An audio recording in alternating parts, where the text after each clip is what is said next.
Hi, and today we are learning to describe a character. Hopefully, you have just watched the Wild Weather Soup clip and you can remember the story and our main character. So, I'm going to take you through the steps of what we need to do to describe a character, and it's your choice whether you pause the video and go along with me in little steps, or you watch the whole video all the way through and then you come back and you do the steps maybe with a grown-up. So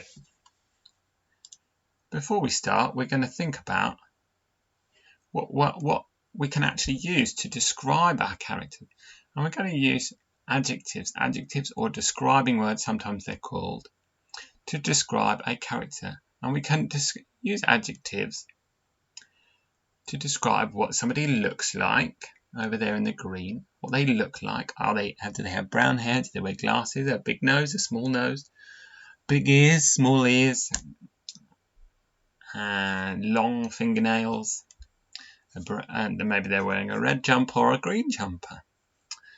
Okay, and we can also describe how they feel. We can also describe how they feel. So are they happy or sad or grumpy or surprised or exhausted or a bit anxious, or are they a bit sleepy or a bit nervous, a bit shy, a bit angry?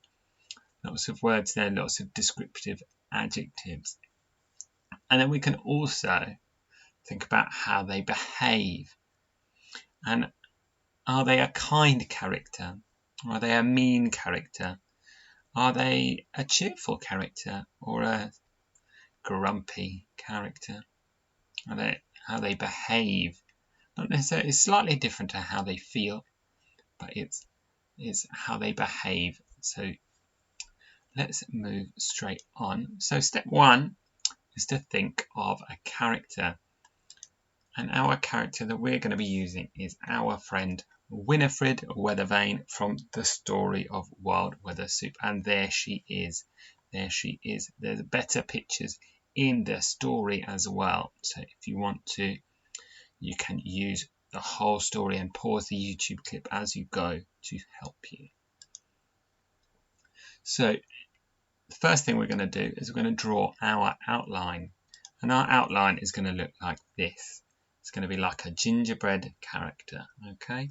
So look, if you have a gingerbread cutter, maybe draw that around that. But make sure that you're drawing nice and big so it fills up your page, or maybe half a page, depending on how big your handwriting is and how much space you think you're going to need. Okay, so once we've drawn our outline, like here, we need to think about what does she look like, and I've written some words there to help you. What does she look like? What does she look like? What does she look like? Is she tall or short? Is she old or young? Does she have a tiny nose or a long nose? Is she beautiful or ugly? Does she have smooth skin or wrinkly skin, or grey hair or brown hair? Does she have a green jumper on or a blue jumper on or a red jumper? Or does she have a spotty apron? There's some ideas for you there. And then step 4 is to add those words that you've chosen, that you've thought of, to your outline. So here you can see I've added those words to this outline here. You can see that I've added the words here. So I've added the words short and old, beautiful, she has grey hair, and there's another one, a bonus one there as well. So, whoops, click through. The next one we need to think about, how does she feel? How does she feel? Is she happy or sad or tired or sleepy or exhausted?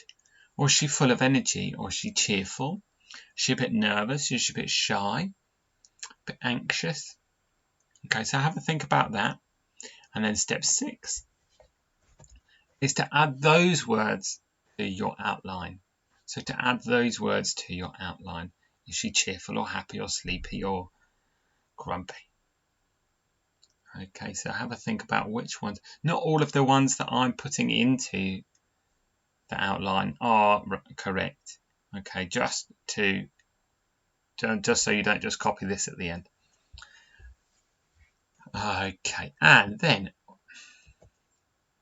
our next one is, how does she behave? Is she kind character? Or is she a helpful character, thoughtful character? Is she a bit sneaky? Is she a little bit naughty? Is she friendly? Is she warm and welcoming? Is she all sorts of different things? But those are the ones that are written there. If you can think of any others, then great. Absolutely put those in, because step 8 is add those to your outline. Add those to your outline, okay?